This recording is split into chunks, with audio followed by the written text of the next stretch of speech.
ಎಲ್ಲರಿಗೂ ಹಾಯ್. ಇದು ನನ್ನ ಫಸ್ಟ್ ಬ್ಲಾಗ್ ಆ್ಯಕ್ಚುಲಿ. ಅಂದರೆ ಲಾಸ್ಟ್ ಟೈಮ್ ಇಂಟ್ರೊಡಕ್ಷನ್ ಬ್ಲಾಗ್ ಮಾಡಿದ್ದೆ. ಇದು ಫಸ್ಟ್ ಬ್ಲಾಗು. ಏನಾದರೂ ಮಾಡೋಣ ಅಂತ ಯೋಚನೆ ಮಾಡ್ತಿದ್ದೆ. ಸೊ ಹೊರಗೆ ಹೋಗ್ತಿದ್ವಿ.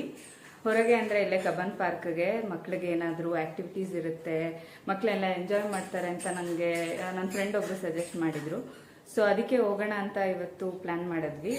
ನನ್ನ ಮಗಳನ್ನು ಕರ್ಕೊಂಡು, ಅವಳು ಮನೆ ಒಳಗೆ ಇರ್ತಾಳೆ, ಅವಳಿಗೂ ಎಲ್ಲಾದರೂ ದಿನ ಕರ್ಕೊಂಡು ಹೋಗಲೇಬೇಕು. ಅಟ್ಲೀಸ್ಟ್ ಎಲ್ಲೂ ಹೋಗೋಕ್ಕಾಗಿಲ್ಲ ಅಂದರೂ ರೋಡಾದರೂ ಸುತ್ತಿಸ್ಬೇಕು, ಆ ಥರ ಅಭ್ಯಾಸ ಆಗೋಗ್ಬಿಟ್ಟಿದೆ ಅವಳಿಗೆ. ಅದಕ್ಕೆ ಇವಾಗ ನಾವು ಕಬ್ಬನ್ ಪಾರ್ಕ್ಗೆ ಹೋಗ್ತಿದ್ದೀವಿ ಮಗುನ ಕರ್ಕೊಂಡು. ಟೈಮ್ ಆಲ್ರೆಡಿ 3 ಗಂಟೆ ಆಗಿದೆ. ಸೊ ಅಲ್ಲಿ ಟಿಲ್ 5:30 ಇರುತ್ತೆ ಅಂತ ಹೇಳ್ತಿದ್ರು. ಇಲ್ಲಿಂದ ನಾವು ಹೋಗೋಕ್ಕೆ ಟೂ ವೀಲರಲ್ಲೇ ಹೋಗ್ತಿದ್ದೀವಿ. ಹೋಗೋಕ್ಕೆ 45 ಮಿನಿಟ್ಸಿಂದ 1 ಅವರ್ ಬೇಕು. ಸೊ ಹೋಗಿ ಮಗು 1 ಅವರ್ ಆಟ ಆಡಲಿ ಅಂತ ಅಂದ್ಕೊಂಡು ಹೋಗ್ತಿದ್ದೀವಿ. ನಮ್ಮ ಜೊತೆಗೆ ನಮ್ಮ ನನ್ನ ಫ್ಯಾಮಿಲಿನೂ ಜಾಯ್ನ್ ಆಗ್ತಿದ್ದಾರೆ, ಅವರು ಗಂಡ ಹೆಂಡತಿ ಮಗು. ಸೊ ವ್ಲಾಗ್ನ ಅಲ್ಲಿ ಹೋಗ್ಬಿಟ್ಟು ನಾನು ಕಂಟಿನ್ಯೂ ಮಾಡ್ತೀನಿ. ಸೊ ನನಗಿಂತ ಹೆಚ್ಚಿಗೆ ಯಾರು ತುಂಬ ಎಕ್ಸೈಟ್ ಆಗಿದ್ದಾರೆ ಅಂತ ನಿಮಗೆ ತೋರಿಸ್ತೀನಿ ಹೋಗೋದಕ್ಕೆ. ಬನ್ನಿ. ಅಮ್ಮೋ ಅಮ್ಮೋ ಎಲ್ಲೋಗ್ತಿದ್ದೀವಿ? ಎಲ್ಲೋಗ್ತಿದ್ದೀವಮ್ಮ? ಆಸೆ ಆಗ್ತಿದೀವ? ರೆಡಿನಾ ನೀನು? ರೆಡಿನಾ ನೀನು? ಬಾ ಹೋಗೋಣ.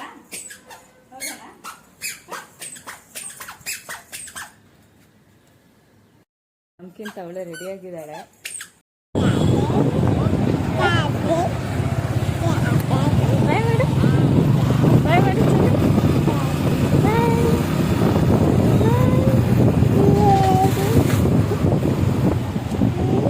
ಇವಳಂತೂ ಊರು ಸುತ್ತಬೇಕು ಅಂದರೆ ಸಾಕು, ನನ್ನ ಮಗಳು ರೆಡಿಯಾಗಿರ್ತಾಳೆ.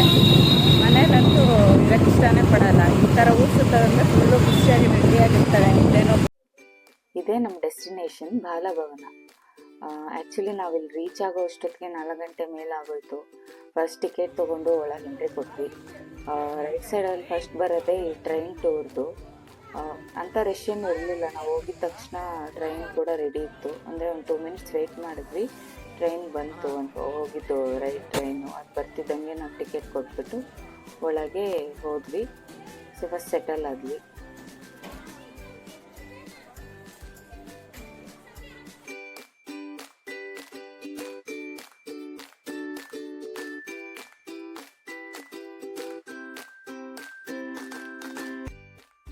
ಆ್ಯಕ್ಚುಲಿ ನಾವು ಒಳಗೆ ಬರ್ತಿದ್ದಂಗೆ ಈ ಟ್ರೈನ್ ಟೂರಲ್ಲಿ ಮೇನು ಪಾರ್ಕ್ ವ್ಯೂನ ಚೆನ್ನಾಗಿ ನೋಡ್ಬೋದು. ಸ್ಟಾರ್ಟಿಂಗ್ ಬರ್ತಿದ್ದಂಗೆ ರೈಟ್ ಸೈಡಲ್ಲಿ ಒಂದು ಪ್ಲೇ ಏರಿಯಾ ಇತ್ತು. ಸೊ ಈ ಜಾತ್ರೆಗಳಲ್ಲೆಲ್ಲ ಇರುತ್ತೆ ನೋಡಿ, ಗೇಮ್ಸ್ಗಳೆಲ್ಲ ಅದನ್ನ ಇಟ್ಟಿದ್ರು.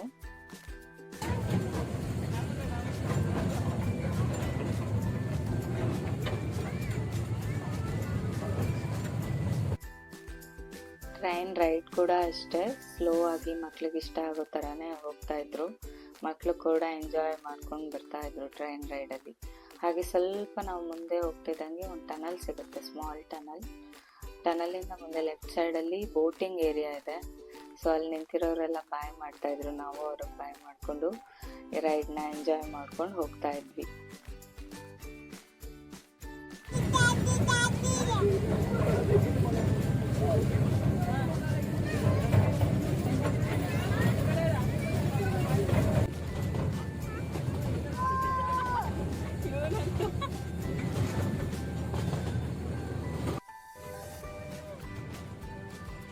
ಸೊ ನೀವಿಲ್ಲಿ ನೋಡ್ಬೋದು, ಇದು ಆ್ಯಕ್ಚುಲಿ ಸ್ಪೆಷಲ್ ಕಿಡ್ಸ್ಗೆ ಅಂತ ಮಾಡಿರೋ ಪ್ಲೇ ಏರಿಯಾ. ತುಂಬ ಕ್ಲೀನಾಗಿದೆ ನೋಡಿ. ಹಾಗೆ ಸ್ವಲ್ಪ ಮುಂದೆ ಹೋದರೆ ಅದು ಕಾಂಟ್ರರಿಯಾಗಿ ಪ್ಲೇ ಏರಿಯಾ ಒಂದಿದೆ ಎಲ್ಲ ಮಕ್ಳಿಗೂ ಅಂತ. ಆ್ಯಕ್ಚುಲಿ ತುಂಬ ಗಿಜ ಅಂತಿತ್ತು. ಮಕ್ಳಿಗಿಂತ ಜಾಸ್ತಿ ಪೇರೆಂಟ್ಸ್ಗಳೇ ಆಡ್ತಾಯಿದ್ರು ನೋಡಿ. ಅದಲ್ಲದೆ ಇಲ್ಲಿ ಮುಂದೆ ಸ್ಕೇಟ್ ಏರಿಯಾನೂ ಇದೆ. ಇದಕ್ಕೆ ಆ್ಯಕ್ಚುಲಿ ಟೈಮಿಂಗ್ಸ್ ಇರ್ಬೋದು, ನನಗೆ ಗೊತ್ತಿಲ್ಲ, ಬಟ್ ಇದು ಆ್ಯಕ್ಚುಲಿ ಸ್ಕೇಟ್ ಏರಿಯಾ. ನೋಡಿ ಬಾ ಈ ಕಡೆ. ಇಲ್ಲ, ಈಗ ನಿಧಾನಕ್ಕೆ ಬಾ. ಸೊ ಬೋಟಿಂಗಿಗೆ ಎಂಟ್ರಿ ಕೊಟ್ವಿ. ಇಲ್ಲೂ ಏನು ರಶ್ ಇರಲಿಲ್ಲ. ಆ್ಯಕ್ಚುಲಿ ನಾವು ಹೋಗಿದ್ದು ಟ್ಯೂಸ್ಡೇ, ಫಸ್ಟ್ ಟ್ಯೂಸ್ಡೇ. ನಾವು 2 ಅಕ್ಟೋಬರ್ ಗೌರ್ಮೆಂಟ್ ಹಾಲಿಡೇ ಇರುತ್ತೆ, ಡೆಫಿನೆಟ್ಲಿ ರಜೆ ಇದ್ದಾಗ ಜನಗಳೆಲ್ಲ ತುಂಬ್ತಾರೆ ಅಂತ ಪ್ಲ್ಯಾನ್ ಮಾಡಿ ಟ್ಯೂಸ್ಡೇನೇ ಹೋದ್ವಿ. ಆ್ಯಕ್ಚುಲಿ ಅಲ್ಲಿ 2nd and 4th ಟ್ಯೂಸ್ಡೇಸು ರಜಾ ಇರುತ್ತೆ, ಆ್ಯಂಡ್ ಮಂಡೇ ಕೂಡ ರಜಾ ಇರುತ್ತೆ. ಸೊ ನೀವು ಪ್ಲ್ಯಾನ್ ಮಾಡಬೇಕಾದ್ರೆ Monday and second and fourth Tuesday avoid ಮಾಡಿ ಹೋಗ್ಬೋದು. ಸೊ ನಮಗೆ ಎಲ್ಲೂ ರಶ್ ಅನ್ನಿಸ್ಲಿಲ್ಲ. ಹೋಗಿದ ತಕ್ಷಣ ಬೋಟ್ ಕೂಡ ರೆಡಿ ಇತ್ತು, ಹೋದ್ವಿ.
ಲೆಕ್ಕ ಬಂಡ್ರ ಎಲ್ಲ ಬಂಡ್ರ.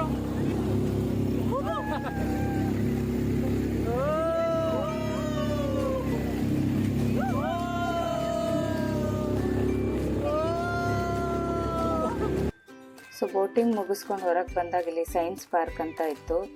ಸೊ ಇಲ್ಲಿ ಏನು ಅಂತ ಗೊತ್ತಿಲ್ಲ, ಇದನ್ನ ನೋಡಿ ಮಕ್ಕಳು ಎಂಜಾಯ್ ಮಾಡ್ತಿದ್ರು. ಸೊ ನಾವು ಅವ್ರ ಜೊತೆಗೆ ಜಾಯಿನ್ ಆದ್ವಿ.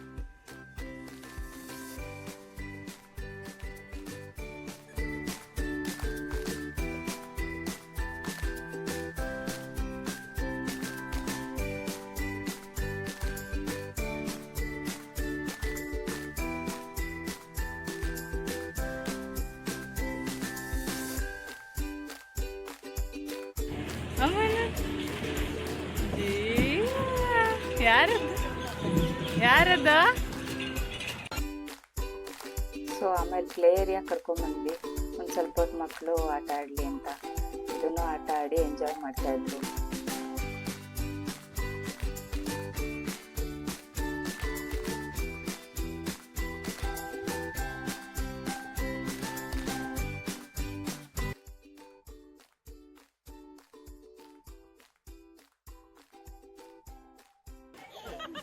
ಈ ಮಕ್ಕಳಾಡೋ ಸ್ವಿಂಗ್ ಎಲ್ಲ ಬಿಸಿ ಇತ್ತು ಅಂದ್ಬಿಟ್ಟು ನಾವೆಲ್ಲ ಸೇರ್ಕೊಂಡು ಜಾಯಿಂಟ್ ಸ್ವಿಂಗ್ ಆಡೋಣ ಅಂತ ಬಂದ್ವಿ. ಮಕ್ಳು ನೋಡಿ ಎಷ್ಟು ಎಂಜಾಯ್ ಮಾಡ್ತಿದ್ದಾರೆ ಅಂತ. ಮಕ್ಳಿಗಿಂತ ಜಾಸ್ತಿ ನಾವೇ ಎಂಜಾಯ್ ಮಾಡ್ತಿದ್ದೀವಿ ಅನಿಸುತ್ತೆ ಅಲ್ವಾ? ತುಂಬ ಚೆನ್ನಾಗಿತ್ತು ಆ್ಯಕ್ಚುಲಿ. ನಮ್ಮ ಜೊತೆಗೆ ಮಕ್ಕಳು ತುಂಬ ಎಂಜಾಯ್ ಮಾಡಿದ್ರು. ಮತ್ತು ಈ ಥರ ಔಟಿಂಗ್ ಮಾಡೋದ್ರಿಂದ ಮಕ್ಕಳ ಬೆಳವಣಿಗೆಗೆ ತುಂಬ ಒಳ್ಳೆಯದು. ಅದಲ್ಲದೆ ಅವ್ರಿಗೆ ಸಂತೋಷ ಕೂಡ ಆಗುತ್ತೆ, ಜೊತೆಗೆ ಹೊಸ ಅನುಭವನ ಕೂಡ ಅವ್ರು ಪಡ್ಕೋತಾರೆ. ಸೊ ಅವಾಗವಾಗ ಆದಷ್ಟು ಜಾಗಕ್ಕೆ ಎಕ್ಸ್ಪ್ಲೋರ್ ಮಾಡೋಕ್ಕೆ ನನ್ನ ಮಕ್ಕಳನ್ನ ಕರ್ಕೊಂಡು ಹೋಗೋಕ್ಕೆ ಪ್ರಯತ್ನ ಪಡ್ತೀನಿ. ಇದರಿಂದ ಅವ್ರಿಗೂ ಖುಷಿ, ಅವರು ನೋಡೋದ್ರಿಂದ ನಮಗೂ ಖುಷಿ. ಸೊ ಇಲ್ಲಿಗೆ ವ್ಲಾಗ್ನ ಎಂಡ್ ಮಾಡ್ತಾ ಇದ್ದೀನಿ. ಸೊ ಮತ್ತೊಂದು ವ್ಲಾಗ್ ಜೊತೆಗೆ ಭೇಟಿ ಮಾಡ್ತೀನಿ. Thanks for watching.